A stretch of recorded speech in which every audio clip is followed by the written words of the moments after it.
you everybody for joining today. I'm about to start with a really exciting session that we have around ground control and some of the new things that our product and engineering teams have been bringing to market for our customers.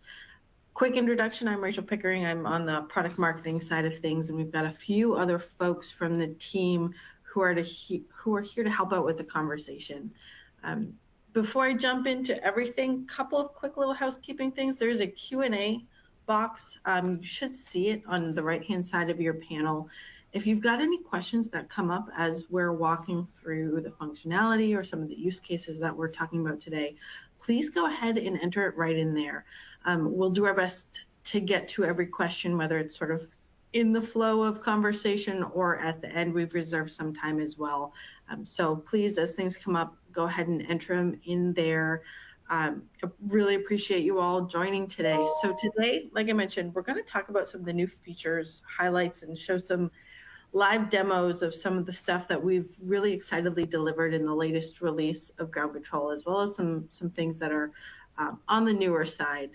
And then we're going to talk about Android. So Ground Control is finally supporting Android shared devices, specifically on Zebra. So we're going to talk about what that means. We know a lot of customers have mixed environments, and so that's a really great development. And then to wrap it up, we're going to talk about some best practices, just sharing things that we've heard from customers on how they are using ground control, different use cases that if you're not thinking about it, maybe you can be. A little food for thought, little best practices that we wanted to make sure everybody was involved in. So like I said, I'm Rachel Pickering, product marketing. We're also joined by Claire Riley, who's our Director of Clinical Operations. And right now I'm going to pass it over to Rob Zindankowicz, who is our product manager. Rob, do you want to give yourself a quick little introduction? Absolutely. Thank you, Rachel. As Rachel said, I'm the Senior Product Manager of Ground Control, and I'm so excited to be here today. We haven't had a customer webinar for Ground Control in some time, and we're really excited to show you some of the great new features. Quick intro, though, for me, personally, I'm a relatively new face to some of you. I am been in Pravada for about a year. Previously, I was with the Children's Hospital of Philadelphia for 5 years as a solutions engineer, specifically on enterprise mobility. So I've had a lot of experience with for our healthcare customers going through the exact type of implementations that you're working on now, supporting the same operations that you support now. I've also been in other industry verticals such as banking, finance, retail, and higher education. So I've seen a lot in mobility, identity. It's something that I'm very passionate about, and I'm really happy to be the product manager of Ground Control now. We have a lot of new features that we're focusing on enterprise clients and making sure that they have everything, all the tools they need to empower their users. As a quick reminder, Ground Control, is really about automation, asset management, identity management. At the core, in Pravada, we're an identity company, and we want to make sure we empower those workflows, but we also provide value in a number of different ways for your enterprise mobility needs. Love to talk today about Ground Control 6.0, which is one of our biggest releases ever. As Rachel alluded to, Android support is huge, but we also know that in a lot of environments, we want to make sure we provide value across that different device platforms with things like asset management, lifecycle management of devices, and automation. We have customers using our automation engine as a way to do a lot of great and innovative workflows, and I think we're only going to expand on that. Rachel, can you go to the next slide, please? So the first thing I want to talk today about is our dashboard enhancements. Really exciting time to be able to see all of the data that has been previously kind of escrowed away. Now right here in the very front, when you first log into Ground Control, and we'll have a live demo in a minute, we see this new dashboard where we can see things that need attention, whether it's launch pads, the software that connects to the device directly, or devices, things that need attention from an admin, maybe need manual remediation, or are eligible for maybe an automation that you haven't built yet. We're going to talk about all the new tiles that we've built that show you, depending on your use case, what things can be addressed immediately. A lot of things are customizable now as parameters in the new health dashboard, as well as we have great visibility into for check-in, check-out customers to see what utilizations of your mobile devices. This also applies to people using things like patient iPads, how many devices are in use, how many are not, that kind of thing. We can also use a lot of the some of the new features to automate remediation to make sure that you're not having to manually do anything. We can go on to the next slide there, Rachel. Part of that new dashboard is a new feature called Device Home, where we've listened to our customers and we understand that one of the most important things is making sure devices that are supposed to be in one spot for a particular unit, particular department, are actually going to end up there. The telemetry that GroundControl brings to be able to see where your devices are, where they were maybe taken from, where they were returned to, how long they've been away. All of that is one of the core pieces of GroundControl. So now we're taking in Device Home, we're taking that information and showing it on the dashboard. So you can quickly see when devices are in the wrong location and may need to either be moved back or reassigned to a new location based on utilization.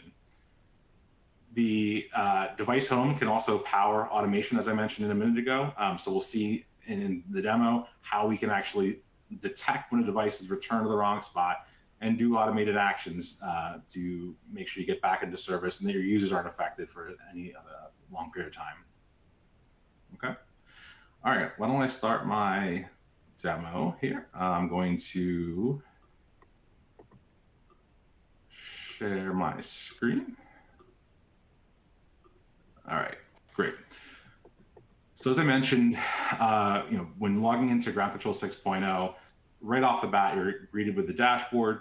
Previously, this was only available for console administrators, highest level role in GroundControl. We now have access to this via device manager role. So that's typically your frontline technicians who are doing the day-to-day operations. They can now see this, be assigned potentially tickets or tasks to go remediate things that can't be automated. As a quick reminder for those who, just a real quick overview of GroundControl, remember we have a devices tab, which shows our list of devices. Devices have attributes. Launchpad list is in the Launchpad tab. Launchpads have names and attributes, such as a Launchpad building, could be main, a Launchpad department, emergency department, floor, etc. Going back to the dashboard, because that information will be useful in a minute. Right off the bat in GroundControl 6.0, at the top of the dashboard, we show very relevant information for your entire system status. So we want to see how many launchpads are connected right now. We want to know how many devices are physically connected to those launchpads right now. The active number of devices, and reminder, GroundControl considers an active device something that's run a workflow in the last year. These are license consuming devices, so you get right off the bat, you know where you're at. And for our check-in and check-out customers, which is increasingly one of our most popular use cases, we get to see how many devices are checked in, ready to go for the next user, and how many devices are checked out in active use right now. Great way of seeing day to day, hour to hour, month to month, how your utilization is like. Moving down, first enhancement we made in the health section of the dashboard here is we now have these donut charts. So previously, we kind of gave you a number of devices that were, or launch pads that were needing remediation, but in each environment, that's going to be very relative, right? If I have 1,000 devices and 4 of them are having an issue, that may not be a significant issue for me. But if I only have 4 devices, I kind of want to know that they're all having an issue. So now you can quickly see with graphics how much your environment is impacted and what needs attention. Moving down, we have, and this is, we started last release with our GroundControl 5.9 with 8 tiles on the launch pad or on the dashboard. Now we've expanded that so you can see up to these lower tiles up to 16 total tiles. Really great. As a reminder, these tiles, when you these tiles have a number of devices that are affected, right? So in this case, it's launch pads or devices. We can see what percentage of that is, 1 out of 3. If you hover over the eye icon, you can see what that denominator is. In this case, it's out of total monitor launch pads, how many are disconnected. And we give you a little bar to show you how big a deal that is in your environment. Is it significant or not significant? We'll walk through these tiles and what they're useful for in a minute, but really quick, also the reminder, these tiles are clickable. So when I click on these tiles, it takes me directly to a list view where we turn on these little filter pills and actually gives you a list of affected devices or launch pads. You can also export this list, example for periodic reporting or for assignment for technician, that kind of thing. It's a really great way of seeing everything in one spot. Going back to the Launchpad. So to run through these really quick, I won't focus on the ones that we've previously had, but we did make some changes. So monitor launchpads are disconnected, right? The concept of a monitor launchpad is really a kiosk launchpad. This is typically this is headless, without a display, without a keyboard or a mouse. This is really meant to be on all the time, and you really want to know when it's offline. So now we show if a monitor launchpad is disconnected, you want to know that immediately because users are going to be impacted. We also have launchpad versions not current. For those who don't know, we typically upgrade the server automatically for you, but we do allow you to take the launchpad itself upgrades whenever you would like. You can automate that, turning that on, or you can manually deploy launchpads. An example, if I click on this tile, I can see any launchpads that are running the wrong version, and I can even select them, and I can bulk upgrade them. So I can actually just upgrade my launchpads when I'm ready, whether it's on launch day or sometime after you've done some testing. Really powerful. We have launchpads that have failed devices, meaning this is kind of the concept of for those using smart hubs, the red LED devices. Any launchpad that has a device that is in a state where the last thing we attempted failed, you want to know that, whether it's because it can't be remediated automatically, or because you just haven't built an automation rule for that yet. You want to know if users are seeing red LEDs. You want to know if users are unable to get access to these devices because they're not working properly. For iOS customers, we have a tile for unpaired devices. These are devices that maybe haven't been prepared properly yet through GroundControl. We also have in this new section here, monitor launchpads that have no connected devices. So sometimes you want to know if a launchpad is disconnected, but sometimes the launchpad itself is connected, but it doesn't have any devices. This is a warning sign to say you might have a dock or a smart hub that doesn't have any devices ready for the next user. Is that because they've been misallocated? Is that because you just need more devices? You want to know so that the users who are seeing an empty dock, you can get ahead of that. Monitor launchpad that has no smart hubs connected. So in the event that someone unplugs a USB cable or a power cable or knocks over or something, or spills a coffee in your smart hub, all the things that are, of course, not real world examples, but if any of those happen, you want to know that the launchpad's running, but the hub that actually contains the devices may not be talking to the launchpad. It's a quick way of seeing that and make sure that you may have to go manually remediate. Something may have to go get plugged back in, or you might have to call, a location. Launchpad has a checked out devices. So typically in our check-in and check-out workflows, you never want to see a checked out device while it's connected, right? Because it should be being checked back in automatically on return. So you want to know that. Launchpads with devices in wrong location. We'll touch on this in a minute and related to device home, but this is 100% what we're talking about is the ability to see launchpads that have devices that have gone from where they were supposed to be and are now in the wrong spot. There may be one or many devices that are in the wrong spot per launchpad, but as a reminder, we only count each record once. So if the launchpad is here once, it counts once against all of this roll up here. Going on to the device side, we have devices with the last activity failed. This is the same as launchpad. This is basically you failed your last operation. Devices that are unpaired. Now battery health is a new tile, which is configurable. So previously this was a hard-coded value, but this is a great way for organizations to start planning for device refresh. How healthy is my battery? Are my users seeing the full expectation of the number of hours, or are they getting diminished number of hours? So here is an example. When I click on this tile, I see this device, the battery health is down to 82% because it's been charged 738 times. So it's starting to get a little bit older in its life. Maybe time to put it in my next fiscal year budget to replace. I can customize this percent to make it anything I want. So it can be 90%, 50%, whatever the value, that ratio is for you. Overdue devices relates to our check-in and check-out customers. If a device has been checked out by a user, hasn't been returned in a configurable number of minutes, whether that's hours, days, whatever you want it to be, we can automatically mark that device as overdue, and you can see that. These are devices that maybe ended up in someone's car and in a drawer somewhere. This is super important because a lot of organizations are spending all this time and money trying to track down where devices went. We bought a whole bunch of devices for your department, for your unit.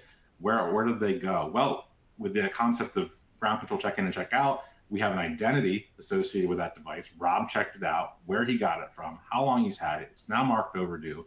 And we can even automate nagging him to bring it back, talking to an email message to his manager, a great way of making sure that the assets he spend money on actually continue to be in circulation. Device last connected in over 30 days. This is another way, and just another way for asset management to say, hey, if a device hasn't, this is configurable value, so it's not just 30 days, it can be whatever you want, 120 days, whatever. Devices that fall into this count, maybe devices that are just never going to come back. Maybe you set this to 365 days and just assume it's never coming back. Let me put that in my fiscal next year budget so I can make sure that we aren't slowly diminishing our pool over time. We have a concept of something called self-heal, where users can automatically mark a device as unhealthy, so they can actually, with an app on the phone, mark the device as not working properly, and they can let IT know by simply hitting a toggle button. The IT can see this count and see over time what that number is. We can also automate remediation as well. Devices in lost mode. So for those who don't know, we have an integration with our MDMs so that we can put devices in what's called iOS lost mode, where the device is completely locked down. This is a count of number of devices that have been marked for lost mode. Typically, this is integrated with our device overdue, meaning that, hey, after 24 hours of device not being returned, it's overdue. We're going to go ahead and put it in lost mode to make sure that whoever did take it can't continue to use it. They're going to be encouraged to bring it back. And once again, configurable amount of time. All right, so that takes us to our last tile, devices in a wrong location. I mentioned before, this is related to our device home feature. We've seen a lot of customers with varying levels of complexity express the interest of, I want to make sure that my devices are in the right spot. I don't necessarily care if a device goes from the right side of a unit to the left side of a unit, or if it migrates within the same floor, but maybe I do care if it goes to a different floor, a different unit, if a different hub. All of that is completely customizable using our new device home. So first, I'm going to show you here. When I click on this tile, once again, we'll see a list of a device list, which shows us anything with this filter pill enabled. So we see these two devices are in the wrong location. When I click into one of these devices, I can quickly see that it's supposed to live in its home, radiology. Where is it? Right now, it's in the emergency department. Okay. Great news. We can easily see not only is it in the emergency department, but it's also in the East Nursing Station in port number 4. So if you choose and you want to manually remediate, you can actually task someone to go down to the ED, take the device in port number 4, and move it back to radiology. You could also choose to reallocate it to the ED and say, you know what, it makes more sense to be an ED now. I can change that. Great way of seeing where the devices have moved from. It turns out that people leaving radiology at the end of the day, it was easier for them to drop their device off at the emergency department because it was closest to the exit. So they put it in the wrong spot. And we need to know that so that we can make sure radiology has enough devices for the next shift. We can also see, we added in GroundControl 6.0 the ability to click right here on the device location and take you right to the launch pad. So you can actually see the device on its port number. You can see information about the device, and you can see in the launch pad view any devices that aren't in the right home, right? So this is the emergency department launch pad. This is a radiology device. You're not in the right spot. We can see, so for device home, the most important thing is determining what level of specificity you would like your devices. Do you care about devices living in the exact same launch pad? Or do you care only if devices migrate amongst the same department or unit? I'll show you here in the admin section of our console. We have a dashboard tab. All of the tiles that I previously showed can be turned on or off, depending on your location, your organization. And we see this device in wrong location is configurable. Here, I've set in this organization that the Launchpad department is what I would like to make sure my devices migrate with inside. So what that means is if a device with a department of radiology hits a Launchpad, we talked about those Launchpad attributes a little bit ago.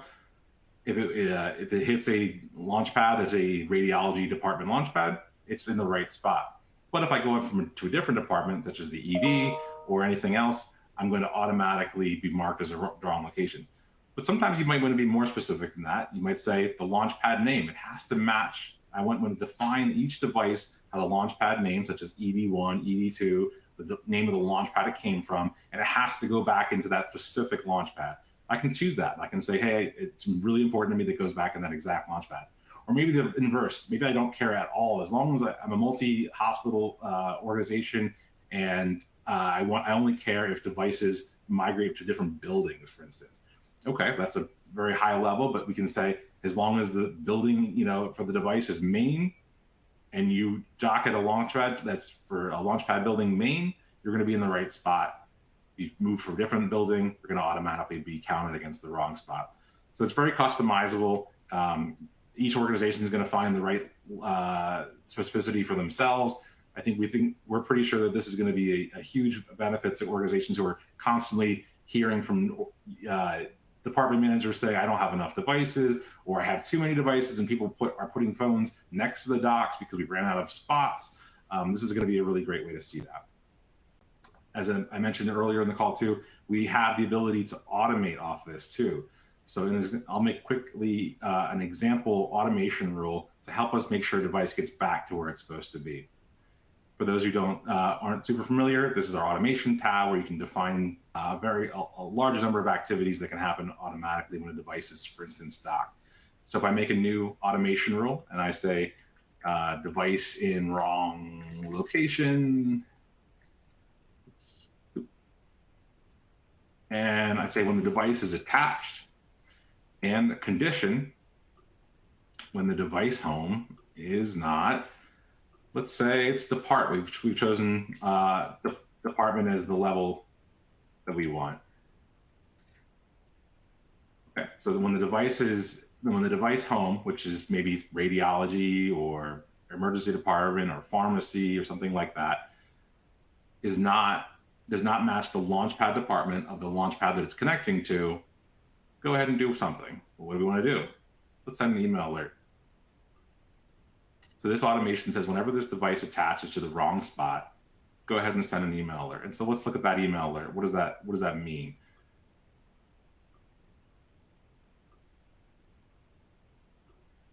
So in this example, this is a workflow that says based on that automation rule, we're going to send an email to whether it's a single user, a distribution group, whatever you want, with the subject letting us know quickly that something's in the wrong spot. And then we can use variables to make the content of that message very applicable, for instance, to a frontline technician who may need to remediate that. Hey, device with the serial number 1234, and it's currently in emergency department in port number 4, is in the wrong spot. Please return it to radiology department. Okay, well, I don't really even need to make a ticket for that. I can just go physically find the device, move it back. Everyone's happy. It's a great way to make sure devices end up in the right spot. You can also, and some of our customers have chosen to do this, automate more powerful workflows, such as maybe locking the device down if it's in the wrong spot, putting a wallpaper up on the device that says, I'm in the wrong spot, please take me back. So you can kind of lean on your users instead of your technician to maybe do the right thing and say, oh yeah, I took this down to the emergency department. I really should walk it back up to radiology. You know what, I'm headed that way, I'll take it. And that's a really great way of utilizing automation to give everyone the information that they need. Okay. Going back to the device list view. So once again, I have a series of devices. Some are checked in, some are checked out and overdue. We have Android devices, iOS devices, all living here harmoniously in one console. We can see that, for instance, this Android device belongs in the pharmacy. It's currently in radiology. because I've defined the department as the specificity I want, we now mark that device in the wrong location. And we'll see that when I turn that filter pill on, I see that same Android device listed here, right? It's in the wrong spot. So we think this is going to be a great workflow for a lot of folks. We're really excited about it. That pretty much concludes the live demo. We're going to go back to a couple more slides about some new other features we're working on. Rachel, did we automatically go back to the slides? Or yeah, okay, cool. So the next feature that right now is iOS specific that we're really excited to talk about. This feature came out just a little bit ago in our iOS Locker 3.7.2 version, but it's a workflow that we think was going to be very popular on both platforms, as well as for a lot of customers who made technology investments into Microsoft Azure platform, things like Microsoft Teams. We now have the ability using and just for those who aren't familiar, our Locker app, right, is what locks the device down when it's not in use by a user. We unlock that device when it's user taps their badge. We assign the device to the user, and you can see here on the second image that Alice has tapped her badge. The device is unlocked for Alice. But now we offer her the ability to sign into Microsoft. We, of course, with our tight integration with Imprivado OneSign, not only do we know who Alice is, what her full email address is, you see in the third image, so we don't have to make her type her full email address to log into an application, but we also know her password in OneSign. So we can autofill that securely using our enterprise password autofill feature, where she never types her username, her password. She simply hits sign in, and the last image we see here is Microsoft Teams automatically on launch showing that she's logged in. So once again, this process takes about 7 or 8 seconds. I'm logged in to my applications without ever having to type my username or password. And most importantly, of course, for the IT folks, but also for the users, I don't have to remember to log out. When I turn my device back in by, for instance, dropping it in a dock, we're automatically going to log out Alice, make sure the device is ready for the next user, and lock the device. This allows you to quickly get access to many applications with password autofill, but most importantly, we're adding this feature for Microsoft applications. This utilizes something called the Microsoft Authentication Library. A lot of applications are being added to support. Right now, we're really proud to support both Microsoft Teams and Microsoft Power Apps. Microsoft will be adding support for additional applications in the future. Moving on to the next slide then, we'll go on to another feature we added in Locker. This is in Locker 3.8, which is our most recent Locker release. This is called the Locker Diagnostic Screen. So we know a lot of your implementations, and for operationally, we want to quickly see if a device is healthy. Is it going to be able to check out? Is it going to be ready for my next user? We have a lot of checks that we can do to make sure that the case is yes, but sometimes you might want to just see that on the Locker app.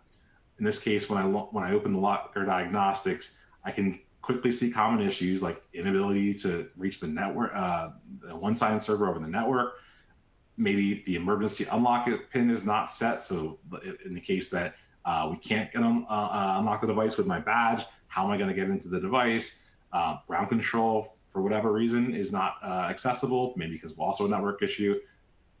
And we also, because of things like configuration is missing. So you may need to remediate that as well.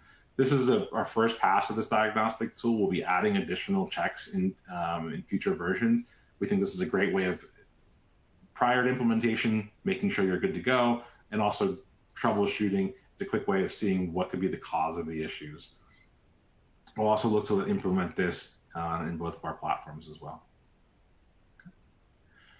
All right. Oh, and yes, I should mention log file upload is something that it's a great tool for existing implementations. Hey, my devices aren't working exactly as I expect. It's a good, really easy way for you to send us log files without having to do anything convoluted.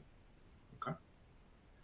So really happy to show those new features. Rachel gets to talk next about what's very exciting.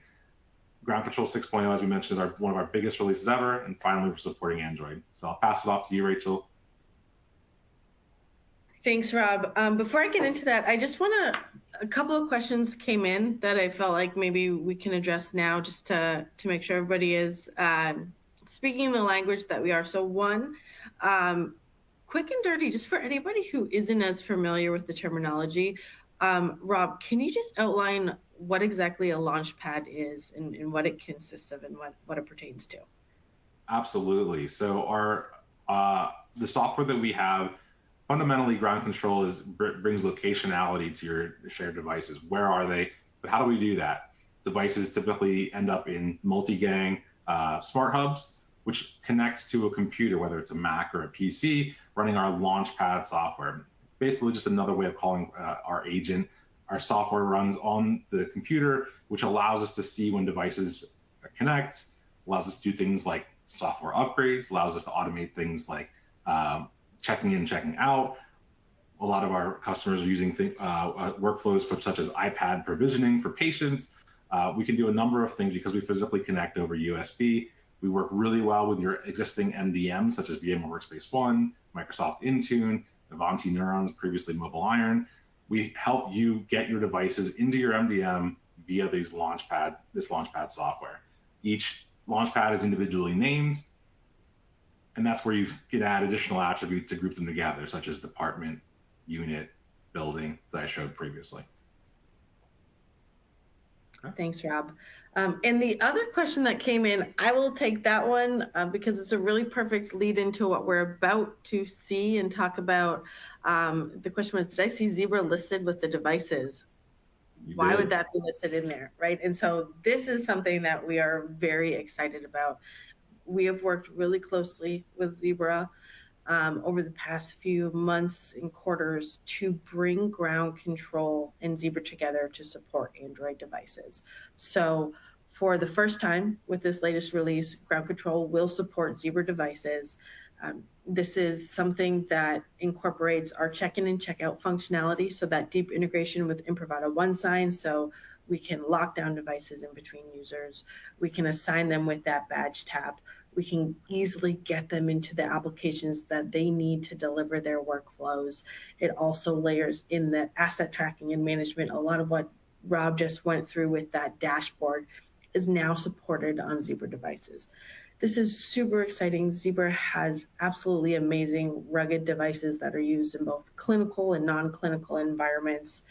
And being able to add our management workflows, our asset tracking, and our user access management to these devices is going to be really powerful. I know we have a lot of customers out there today that came to us, many during COVID, because of the way we were able to manage iPads. And so they've lived in a world that's just focused on that iOS side of things. But as we look toward how to support the end users in your environment, the clinicians or those frontline workers in the shared use workflows, this is going to be tremendously valuable. Many customers have a mixed environment, so maybe you're using iPads for patients and Android devices for end users, or maybe you've got a mix depending on departments. So this is not something that is just valuable for net new customers. And I'm sure a lot of you out there have some sort of environment where we can be successful here. So again, it focuses on the management and the asset tracking, the end user access that is really valuable in these shared use environments. During this first release, the environment that we are supporting is very specifically around VMware Workspace ONE and Microsoft Intune. Those are two of the most prevalent MDMs that we see right now, and so integrating with them was really important. And then obviously for the devices, right? We've worked with Zebra to qualify and make sure that we support the most popular devices, both in healthcare and outside of healthcare. So you'll see the TC52s and the TC57s. Those are what we expect to see most often in our healthcare customers, as well as the TC2 series, which is a little bit different, but similar value. We will be supporting those. The way we support them, and what Rob talked about a little bit a minute ago, is through our smart hubs. So there are specific smart hubs that support the Zebra devices, depending on which type of device they are. And if it's something that you're looking into let us know, and we can help connect you with folks who can help you understand what's the right thing to get and how to make sure you have that supported. And then in terms of applications, so this list has actually grown since I put together this slide, and I think that's a great testament to the work that our business development team is doing to support all of the critical applications that we need. So fast access SSO into these applications is available today for Epic Rover, which again, that's one of the ones that we know is most often used in healthcare environments. There's a ever-growing list of applications, and we are working with a ton of partners today to make sure that list continues to grow. So please, if there are applications that you're interested in with this, let us know. We've got a really strong business development team who can help reach out and make sure that if there's something you're using in your environment that you'd like to be supported, whether it's hardware or applications or MDM, we'll get that on our roadmap and move that forward. And so again, this is just another look at what is being offered. I want to call this out, especially for folks who are iOS customers today or who maybe have that mixed environment. So where we focus functionality for Android and for Zebra is around the workflows that are most critical to supporting end users as well as IT, right? So check-in and check-out of those devices, getting folks into the applications as seamlessly as possible, the asset tracking and automated workflows to support lost devices, overdue devices, misplaced devices. All of these are things that when we're talking to customers and we're talking to end users, the management of these day-to-day workflows, these day-to-day pain points is incredibly challenging. I'll talk about some best practices in a minute, right? But making sure that as one of your end users is picking up one of these devices and it's in the right state for them and they have access to their personalized tools and information is really important. Making sure that you're not spending hours of every day tracking down devices that you're not sure where they went or not sure how long they've been missing is something that a lot of customers struggle with. So by bringing in that functionality to check out for Android devices, we're able to offer a lot of value. Other devices, other MDMs, things that we are looking at. And again, if there's something that you need supported in your environment, let us know. Reach out to Rob, reach out to mobile@improvata.com, and we can start those conversations. Anything you want to add in or anything I missed there, Rob? So I think you really underscored it that we've seen check-in and check-out increasingly be our most popular feature of GroundControl, and we're for the first time letting you see, regardless of the makeup of your environment, you can choose either platform, Android or iOS. Also important for purchasing decisions in the future. Oftentimes we see customers focus on the workflow. What are you trying to empower your users to do? Which just ties back to an application which is supported on this particular device platform. Now, for the first time, you no longer have to think, do I go this way or that way? The answer is, with GroundControl, you can see all device types in one console and really make sure that your assets are being used. Utilization is actually being met to what you expect. And we are happy to support, and we started with support for Zebra because of obviously its popularity with its exceptional hardware. We think it's going to be a great hit. Thanks, Rob. All right, so now I am going to transition over a little bit and just share some best practices that we're hearing from customers, some different ways that folks are using this, in an effort to hopefully help serve some pain that anybody might be feeling today with their shared use environments. And I mentioned that we have Claire Riley, who's our Director of Clinical Operations. Claire, do you want to introduce yourself real quick, because she's got a lot of insight to share in some of these areas as well.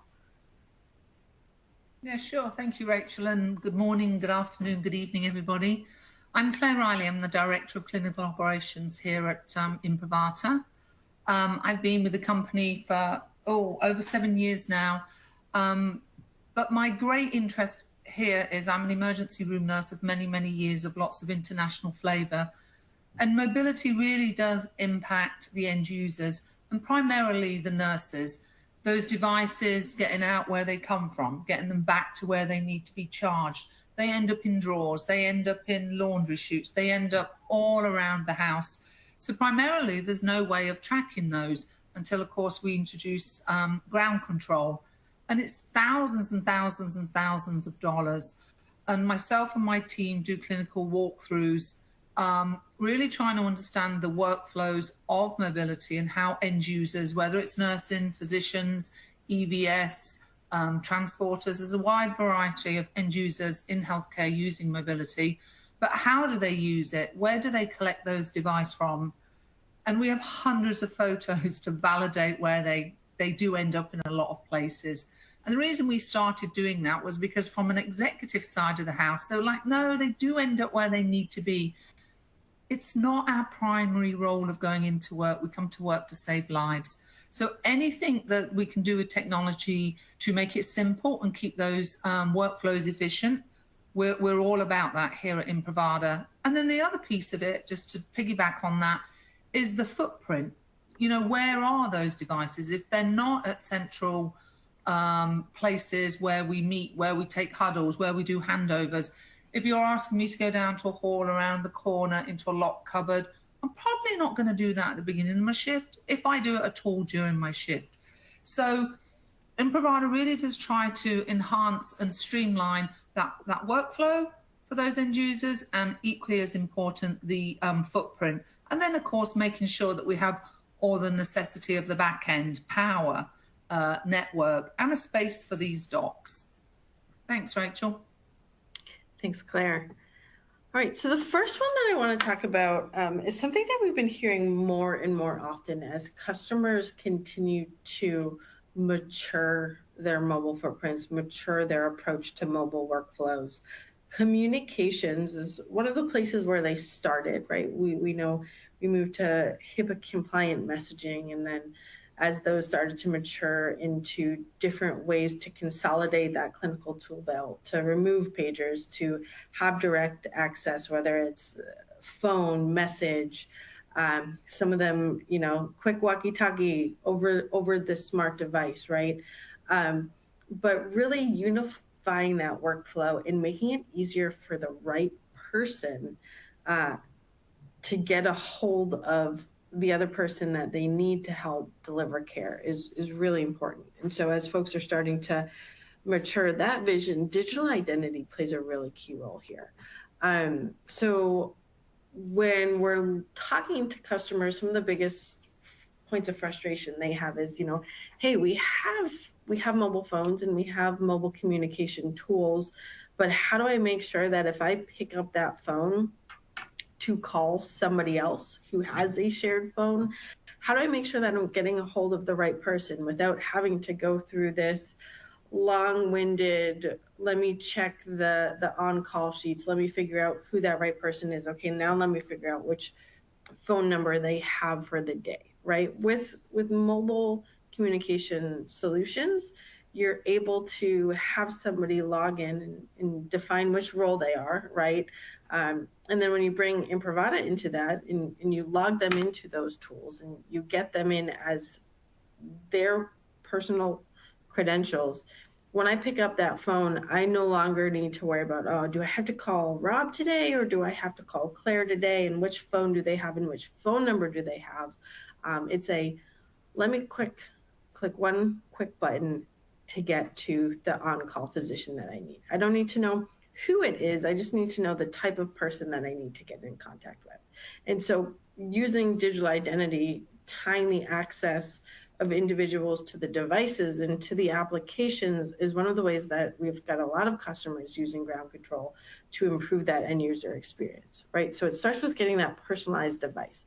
I tap my badge, I am assigned that device, and therefore, as I go through and start to launch my applications and get into the different tools that I need to deliver care, to do my workflows, I'm going to easily get in there without having to manually enter all of my credentials. So now The device knows it's me, the applications know it's me. It's no extra work on the end user, so it's no problem putting that security in place to require the authorization and the authentication. And because I've created that tie between the device and the application and the user, now I can do all kinds of things with it, right? We can make sure that the calls and messages are routed to the right user, which is the fundamental problem that folks were struggling with in terms of communications on shared devices. You've got the data privacy that a lot of IT and mobile teams are really concerned with. When you've got a shared device and you're passing it around from user to user, you need to have it locked down. Otherwise, there's a lot of risk there. And you're able to do that with that same badge tab, smart credential that Imprivata has built its foundation on. Now you're extending those workflows to mobile devices, and it's really powerful. And because you're removing all those manual authentication workflows, you're improving efficiency, you're supporting adoption of these devices, you're supporting adoption of the applications, and you're improving the workflow on the day-to-day basis. The other one that we're hearing from a lot of customers, enough that we put some functionality in place to support it, that I just want to make sure folks are familiar with, is supporting checkout without a badge. So how do you make sure that you've got end users covered when they've forgotten their badge? Or maybe it's a brand new user who needs to get out there and start delivering care, but hasn't got their badge yet. It's day one, but they're still going on rounds and they need to pick up one of these devices and do what they need to do. Maybe the badge gets damaged.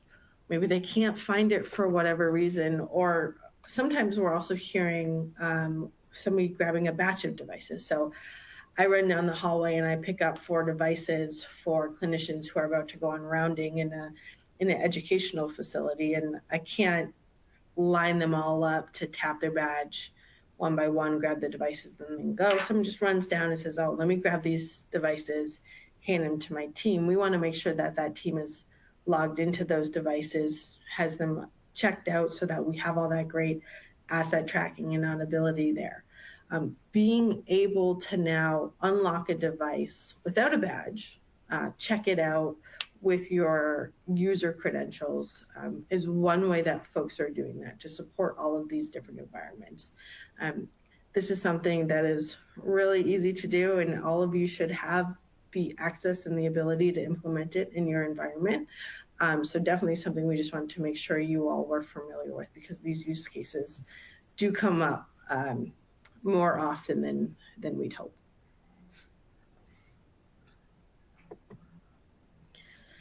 And then the last area that I want to talk about, which Rob walked through a significant amount on the demo that he did, but is device loss.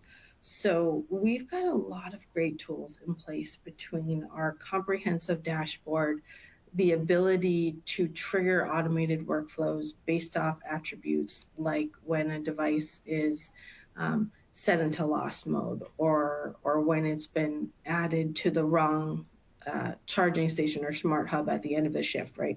Understanding how to make sure we know when something is not where it should be or not back when it should be is the first step in helping to remediate this.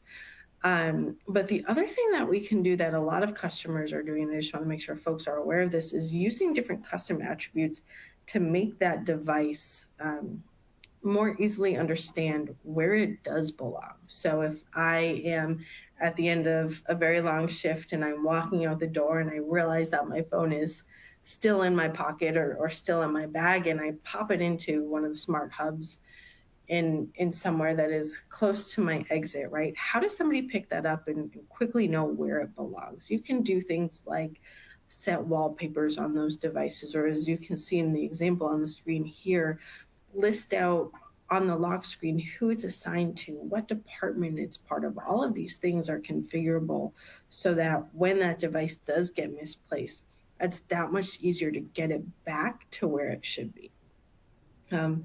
Getting it back to where it should be is important too, right? A lot of times we talk to customers who aren't yet using GroundControl, and we ask them what the workflow is when a device goes missing.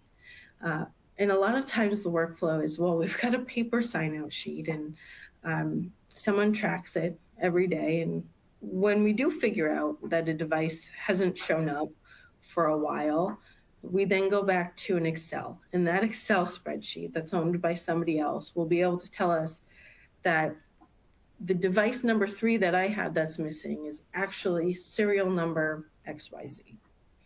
Then I can take that data and then I go to my IT team and say, hey, can you run some reports to try to see when serial number XYZ was last on the network or was last connected to something?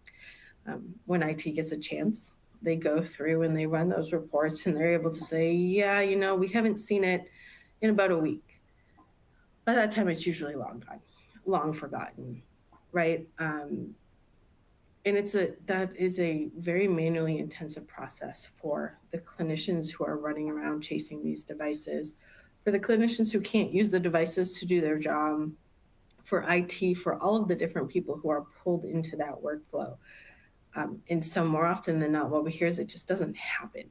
And a lot of folks don't even have a good idea of how many devices they are losing. We know that industry average is about 10% without ground control. But the bigger problem is not even being aware of really what that leakage is. So layering on different attributes, different workflows to help support this in a very automated way goes a really long way in helping reduce that loss. And this is really important too for the adoption of these devices and for that end user satisfaction. I'm going to pick on you a little bit, Claire. Can you talk a little from a clinical standpoint, right? Like what happens, how painful is it when a device does get misplaced and you don't have a good way to easily track it down?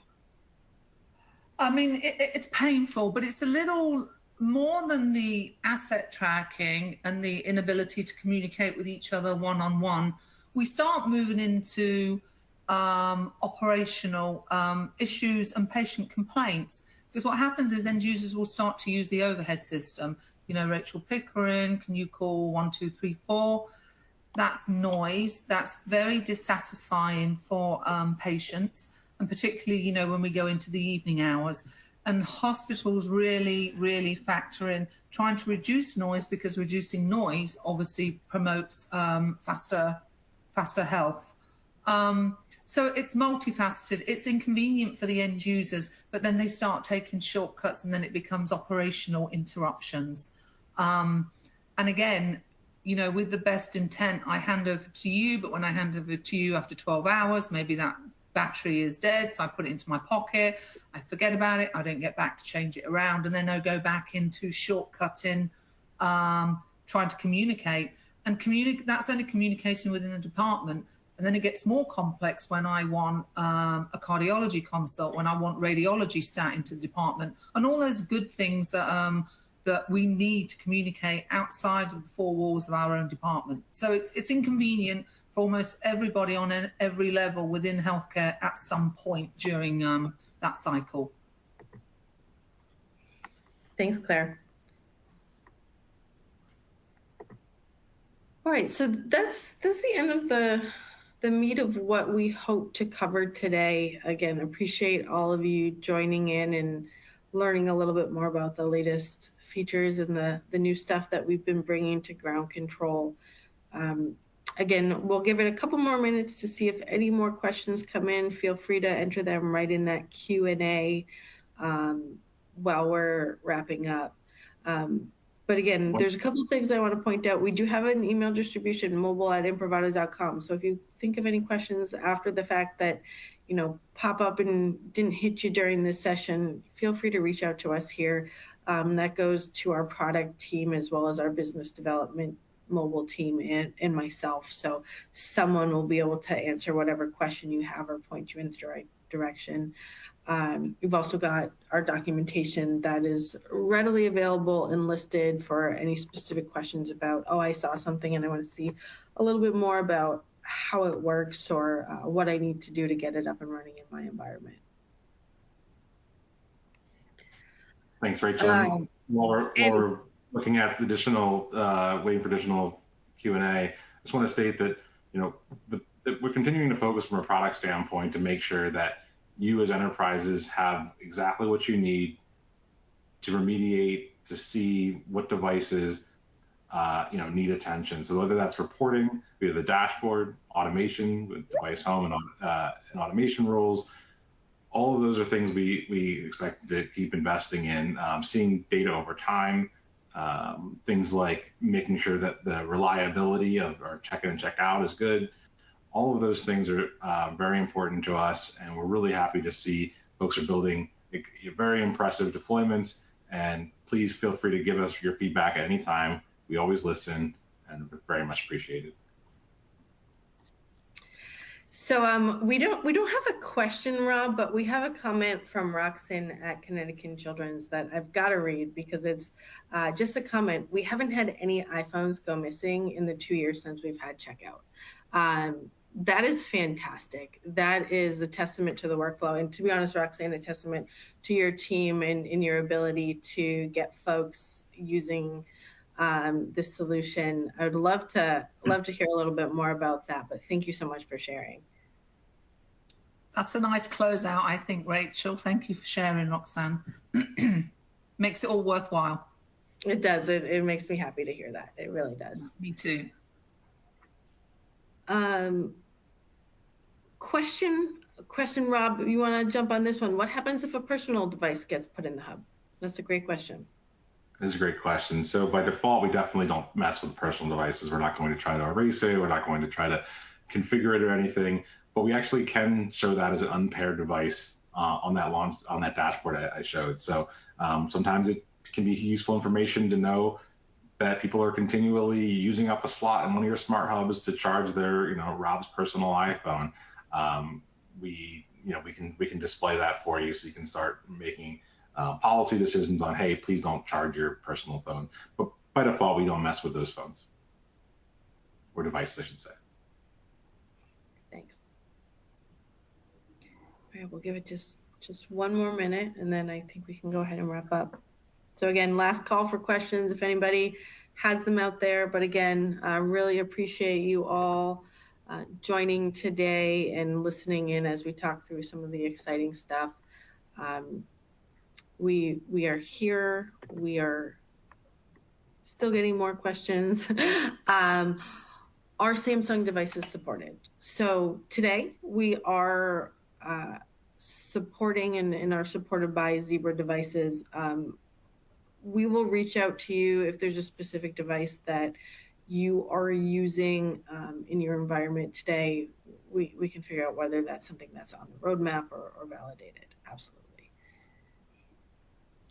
Technical question I see from is there support for Windows 11 for referring to our Launchpad software? The answer is yes. Yeah, and we have our support requirements on the Launchpad software published on our website, once again with Mac OS and Windows OS.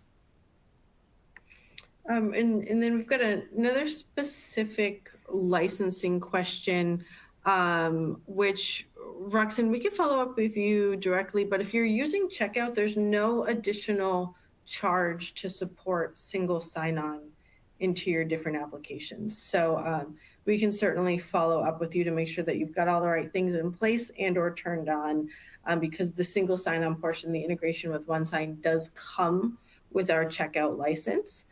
So you get the asset tracking and the management workflows, as well as the access to the applications baked in with it. So we'll follow up to make sure that you've got everything you need. All right. I think, Rob, you answered that one already. And we are right up against the hour, so I'm going to call it. But again, thank you all. I'm not going to ignore questions that come in under the wire. Rob, I'm not sure if you see this one about Azure Federation and SSO. Yep, a quick technical question. There's no federation required between, in the demonstration you saw, we were simply utilizing Imprimatur OneSign to securely put a password in. That could be to any, there's no requirement that GroundControl jump directly to your Azure environment.